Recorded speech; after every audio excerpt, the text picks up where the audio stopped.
Hello friends, welcome back to my channel SRK drama explain. Friends, ये video मैं लोगों के एंटरटेनमेंट के लिए बनाती हूँ, so please watch full, share, subscribe and like this video.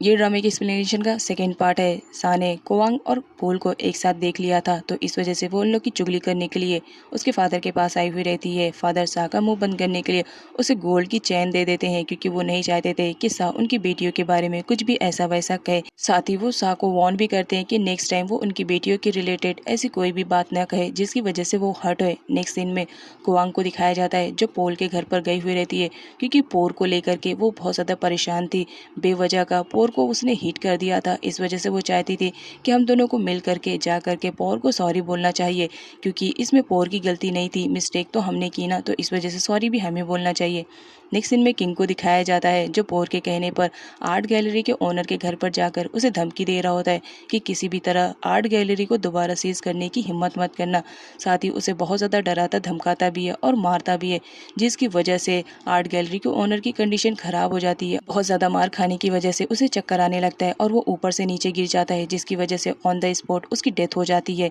और किंग ये सब देख करके बहुत ज़्यादा शॉक्ड हो जाता है, बट फिर भी वो जाकर पोर को सब कुछ बता देता है। पोर तो उस पर गुस्सा कर रहा होता है, जिस पर किंग अपना हाथ देते हुए उसे कहता है कि बॉस, मैंने जानबूझ के नहीं किया, मैं तो बस आपके कहने पर उसे डराने धमकाने के लिए गया था, लेकिन अगर आप इसकी वजह से मुझे पनिशमेंट देना चाहते हो तो दे सकते हो, मैं पनिशमेंट एक्सेप्ट करने के लिए रेडी हूँ। जिस पर पोर उसे समझाने की कोशिश करता है कि इसमें तुम्हारी कोई गलती नहीं है, तुम फिक्र मत करो, मैं तुम्हें कोई भी पनिशमेंट नहीं दूंगा। पोर के पास उसका मैनेजर मोंग आता है और उसे बताता है कि उसे मिलने के लिए कोई पोल नाम का बंदा बाहर वेट कर रहा है, क्या वो उसे अंदर भेज दे। अब पोर तो उसका नाम सुनते ही समझ जाता है कि तो वही बंदा है जिसने कल उसे हिट किया है, तो वो मोंग को परमिशन दे देता है और कहता है कि ठीक है, उसे मेरे कैबिन में भेज दो। पोल पोर के पास आता है और कल वाली बात के लिए वो उसे सॉरी बोलता है कि उसने जानबूझ के हिट नहीं किया था। यहाँ पर पोर को दिखाया जाता है पोल से तो उसे बहुत ज़्यादा नफरत हो गई थी, क्योंकि उसने उसे कोवांग के साथ देखा था, तो इस वजह से उसके पास रीज़न रहता है गुस्सा करने के लिए, तो वो उसे हिट करने लगता है कि तुम्हारी हिम्मत कैसे हुई थी मुझे हिट करने के लिए। और यहाँ पर दोनों के बीच फाइटिंग स्टार्ट हो जाती है, जहाँ पर अचानक से कोवांग की एंट्री होती है और उसे देखने के बाद पोल तो एकदम नॉर्मल बिहेव करने लगता है और वो पोल को छोड़ देता है। साथ ही उसे वार्न भी करता है कि नेक्स्ट टाइम अगर तुमने ऐसी गलती की तो याद रखना, मैं तुम्हारा वो हाल करूंगा कि तुम भी याद रखोगे। अब यहाँ पर दिखाया जाता है जो पोल रहता है वो उसे कोवांग के कहने पर सॉरी बोलता है, लेकिन पोल तो उसके सॉरी को एक्सेप्ट नहीं करता है और गार्ड को बुला करके पोल को वहाँ से धक्के मार के बाहर निकालने के लिए ऑर्डर दे देता है, जहाँ पर गार्ड आते हैं और पोल को ज़बरदस्ती उसके कैबिन से ले जाने लगते हैं। जो इसे देखकर कोवांग तो बहुत ज़्यादा परेशान हो जाती है, वो पोल के पास जाने लगती है, लेकिन तभी वो पोल के पास आती है और उसे सॉरी कहती है कि हमने ये जानबूझकर नहीं किया था, ये तो गलती से हो गया था। लेकिन यहाँ पर पोल को दिखाया जाता है कोवांग के साथ उसे टाइम स्पेंड करने का मौका मिल गया था, तो इस वजह से वो नाटक करने लगता है कि वो उसे गुस्सा है, जो कि एक्चुअल में वो तो अंदर ही अंदर बहुत ही ज़्यादा खुश था। यहाँ पर कोवांग को दिखाया जाता है जो बार बार उसे सॉरी कह रही होती है, साथ ही उसके लिए उसने फ्लावर्स भी लेकर आए थे। क्वांग फ्लावर और लेटर को वहीं पर रख करके चली जाती है। क्वांग के जाने के बाद पॉल लेटर चेक करता है, जहां पर उसे मालूम पड़ता है कि एक बिजनेसमैन के साथ उसने बिजनेस करने से मना कर दिया था, क्योंकि उनका बिजनेस बहुत ज़्यादा लॉस में था और ये कोई नहीं क्वांग उन्हीं की बेटी है। उसके आईडी से उसे मालूम पड़ गया था सरनेम को मैच करने पर, जहाँ पर वो अब बहुत ही ज़्यादा पछता रहा होता है कि उसने ऐसा क्यों कर दिया। और घर पे रहता है, लेकिन फिर भी वो क्वांग के ही बारे में सोच रहा होता है कि वो अब क्या करे जिसके थ्रू वो क्वांग के और करीब हो जाए। पास का सीन दिखाया जाता है जब वहाँ से क्वांग और पुल जा रहे होते हैं, तो पोल अपने मैनेजर मोंग से कहता है कि कुछ भी हो जाए इस लड़की के बारे में मुझे सारी डिटेल्स चाहिए, ये कहाँ रहती है, किससे बिलोंग करती है, क्योंकि एक बार पोल क्लियर करना चाह रहा था क्या उसने जो भी डाउट किया है सच है या गलत है, तो इस वजह से वो अपने मैनेजर से उस लड़की के बारे में इंक्वायरी करने के लिए कहता है। अब यहाँ पर दिखाया जाता है हर माफिया के लाइफ में एक मिस्ट्रेस तो रहती है, और यहाँ पर पोल की भी लाइफ में एक मिस्ट्रेस रहती है जिसका नाम वॉन्ट रहता है। वॉन्ट पोल के पास आती है और उसे रोमांस करना स्टार्ट कर देती है, बट यहाँ पर पोल को दिखाया जाता है आज तो उसका माइंड बहुत ही ज़्यादा चेंज लग रहा होता है, है, जिसे देखने के बाद वॉन्ड भी परेशान हो जाती है और उससे रीज़न पूछती है।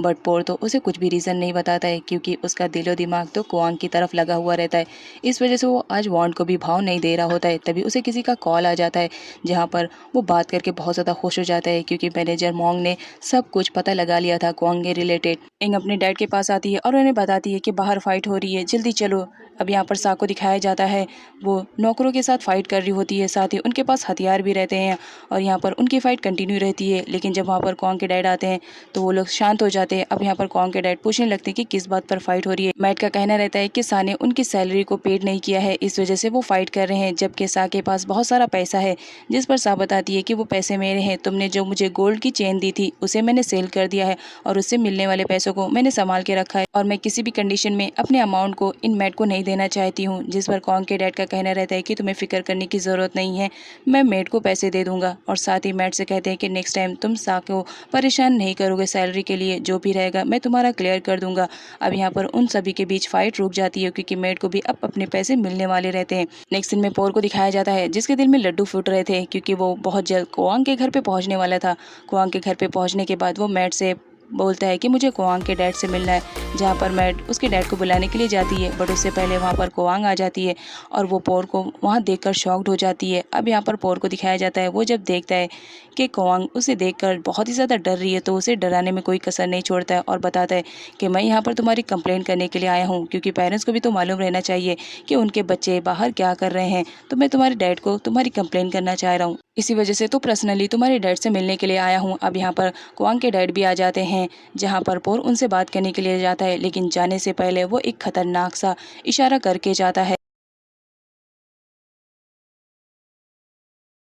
को, जिसे देखने के बाद वो तो बहुत ज़्यादा डर जाती है कि लग रहा है अब तो मैं पूरी तरह से फंसने वाली हूँ, पता नहीं मेरा पाला इससे कहाँ पड़ गया। अब यही सारी बातें सोचकर तो वो परेशान हो रही होती है कि पता नहीं वो मेरी क्या कंप्लेन करेगा। साथ चोरी छुपे एक प्लेस पर आती है और अपने गोल्डन चेन से बेचे हुए अमाउंट को काउंट करने लगती है और देखती है कि कोई आ तो नहीं रहा है। अब वो काउंट कर रही होती है, तभी उसकी छोटी बेटी आ जाती है और कहती है मॉम आपके पास पैसे थे, लेकिन फिर भी आपने मैट को पे क्यों नहीं किया, ये तो बैड हैबिट्स है। जिस पर उसकी मॉम उसे समझाने लगती है और बताती हैं कि अमाउंट मेरे लिए बहुत ही ज़्यादा इंपॉर्टेंट है, तुम्हारे डैड ने ही वो गोल्डन चैन मुझे दी थी, अगर तुम चाहती हो चॉकलेट खाने के लिए तो ये लो, और कुछ अमाउंट उसे भी दे देती है, जिसकी वजह से उसकी बेटी चुप हो जाती है। और सेम यही काम वो अपने बेटे के साथ कहती है और बताती है कि तुम्हें अपने डैड को कुछ भी नहीं बताना है, अगर तुम बताओगे तो नेक्स्ट टाइम मैं तुम्हें चॉकलेट खाने के लिए पैसे नहीं दूंगी। इधर पोर को दिखाया जाता है, जो कुआंग के डैड के पास आकर के बिजनेस के रिलेटेड बात करता है और बताता है कि मुझे आपके बिजनेस में इन्वेस्ट करना है। अब यहाँ पर जो कुआंग के डैड रहते हैं वो तो शॉक्ड हो जाते हैं कि पहले तौर ने तो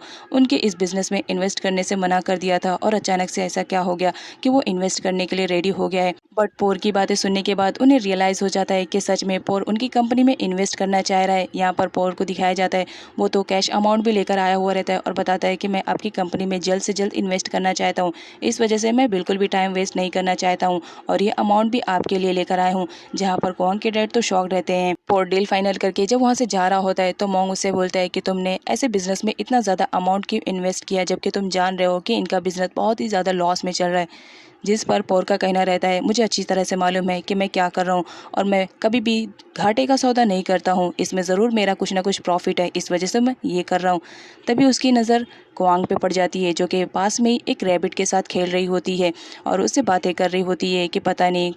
पोर ने उसके फादर से उसकी क्या कंप्लेन की होगी। पोर कुआंग को इस तरह रैबिट के साथ खेलते हुए देखता है तो अपने आप पर कंट्रोल नहीं रख पाता है और उससे मिलने के लिए चला आता है, जहाँ पर वो एक स्नैक को देखता है और उसे गन से शूट करने वाला रहता है, लेकिन कुआंग ऐसा करने से मना कर देती है और स्नैक से कहती है कि तुम यहाँ से चले जाओ। अब यहाँ पर दिखाया जाता है, जो पोर रहता है वो कुआंग को कहता है कि तुम क्या साइको हो, तुम्हें आइडिया भी है तुम क्या करने की कोशिश कर रही हो, क्या तुम्हें स्नैक्स की लैंग्वेज आती है जो तुम मुझसे बातें कर रही हो। जिस पर कुआंग पोर से कहती है कि स्नैक कभी भी हमें हर्ट नहीं करते हैं, जब तक कि हम उन्हें हर्ट ना करें, तो इसलिए बेटर रहेगा कि उन्हें जाने दो, इस तरह किसी को मारने की ज़रूरत नहीं है। और साथ ही ये भी पूछती है क्या तुम हमेशा अपने साथ गन रखते हो, जिस पर पोर कहता है कि मैं बिजनेसमैन हूँ तो मुझे रखना पड़ता है। कुआंग को अपने ही गार्डन में एक घोंसला दिखता है जिसमें छोटे छोटे बर्ड्स के बच्चे रहते हैं, उन्हें स्नैक से सेव करने के लिए वो ऊपर की टहनियों पर उन्हें रखने लगती है, बट उसकी हाइट कम होने की वजह से वो नहीं रख पाती है। जहाँ पर पोर आता है और उसकी हेल्प करता है और इस चक्कर में वो दोनों एक दूसरे के काफ़ी क्लोज आ जाते हैं।